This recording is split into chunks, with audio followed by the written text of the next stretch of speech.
Residents of Baltrum call their island the Sleeping Beauty of the North Sea. The smallest of the East Frisian Islands is an idyllic place. Cars are banned. Those who live here or visit come to enjoy nature and relax.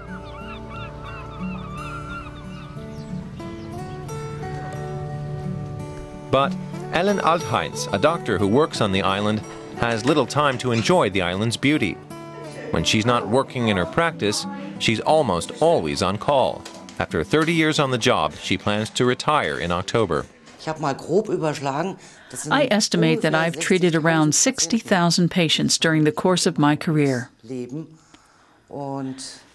And time and again, I witness people dying suddenly and early. It's starting to hit close to home, and I'd like to devote a bit of my time to my hobbies.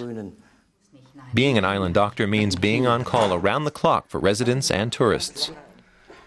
Ellen Altheinz has treated patients with everything from minor injuries to heart attacks. It's essential to be able to go to the doctor here. Otherwise, I'd have to travel to the mainland for treatment. Aside from the time it takes, it's costly to get there. It's sad to lose a doctor like her. Someone you go to gladly, have great confidence in, and tell everything to. We wish she'd stay on longer, especially as we're having trouble finding a new doctor. I hope she'll stay till we have a new one. Summer is high season on Baltrum. Then the island and its 500 residents play host to more than 3,000 visitors. That's too many people for one doctor to treat, so Altheinz shares her practice with Eva Bach. But the island has little to attract professionals like them, aside from its natural beauty and lots of work, especially in the summer. For instance, there's few places to go shopping here, or to the theater or the movies. You can't just drive to the nearest town. You're a bit tied down here, and many doctors are also afraid of having to cover the whole huge medical spectrum.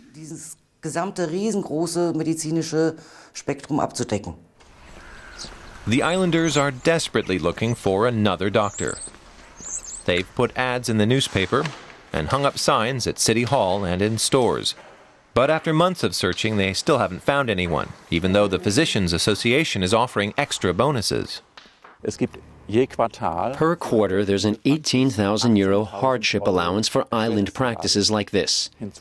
And doctors on islands like this spend some 1,800 hours per quarter on call, outside the regular consultation times. Lower Saxony's Physicians Association guarantees them a minimum of €40 per hour. Since they won't earn that much on their own, we sponsor this with funds from the Physicians Association. On the neighboring island of Uist, they spent months looking for a second doctor. Finally, they found one. Luis Alberto González Campanini from Bolivia. He started a new career as the island's doctor at the age of 75. Given his age, does he see this as a stopgap measure for the island? No, I feel fit. I don't know. What do you think? González Campanini says he wants to keep working until he's 80. His practice was once a dusty archive. The islanders completely renovated the rooms for the doctor, and they lured him to the island with generous monetary compensation. To be honest, that did tempt me, yes, because I think you should receive fair compensation for your work.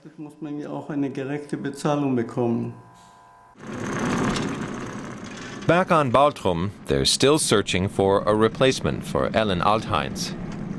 She's currently on her way to pay a house call, something that's routine for an island doctor. Here, everyone knows everyone else. This kind of intimacy also scares off some applicants. Being an island doctor is not for everyone. It's not so easy. Over on the mainland, it's not easy to fill such positions in Germany. But on a tiny island in the middle of the Wadensee mudflats, it's harder still. There's still no successor for Ellen Altheinz in sight. If needed, She'll keep practicing through the winter, but then that's it. She's not leaving the island, but she'll no longer be on call for the people of Baltrum.